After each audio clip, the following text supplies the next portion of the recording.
Hello everyone and welcome to a pilot episode of a car review video series I'm thinking of creating for Forza 6. Since we have the demo out at the moment, I thought it would be a great opportunity to test the water and see how this video performs on my channel first. So if you like what you see and you want to see more when the full game is released, be sure to let me know by liking and commenting.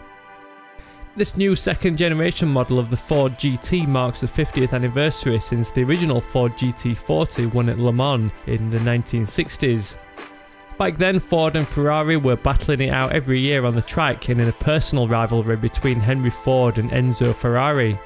GT40 was built specifically to end Ferrari's dominance, and after some tinkering by Carroll Shelby, the GT40 Mark II started a 4-year winning streak during the late 1960s.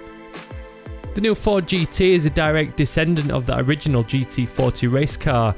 It has the same wide, long and low styling that makes the classic so beautiful. A few design tweaks have futurized it enough to bring it into the 21st century, but it retains the character of the original with that wedge-shaped front end and flowing rear. The technology has also come a long way since the 1960s. The 1966 GT40 that won at Le Mans was pushed along by an ice cap melting 7-litre V8 that churned out 425 horsepower.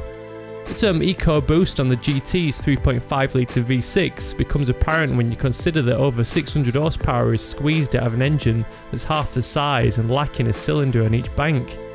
Thankfully, while the EcoBoost label does make this car sound like a pansy compared to the earth-shaking 427 V8 of the past, at least Ford decided against making this car battery-powered, as is the case with many supercars these days.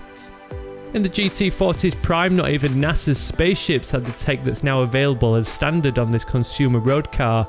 The carbon fibre chassis and bodywork, aerodynamic fuselage and active suspension make this car light, nimble and fast, whereas the GT40 was forged out of various raw materials like iron, wood and coal. It wasn't light or nimble, but it was definitely fast. That's if you had the balls to squeeze the throttle, the strength to handle the heavy clutch that transferred the torque to the wheels, the stick that selected the 4 gears, and the big wooden circle that made it change direction.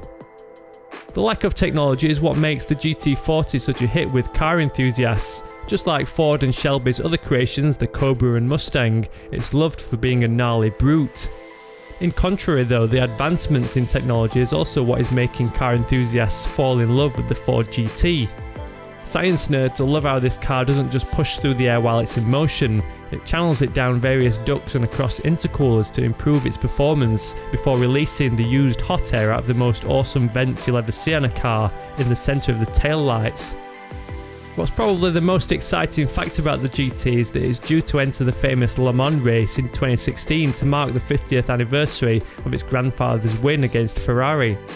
It'll be interesting to see if it reignites that rivalry with the Italians and starts a space-age battle with the 488 GTB. So if you had a blank check and the choice between the new Ford GT and the classic GT40, which one would you choose? Let me know down in the comments. Once again, if you like this video and you want to see more, be sure to give it a thumbs up just to show that you enjoyed it. As always, thank you very much for watching and I'll catch you all later.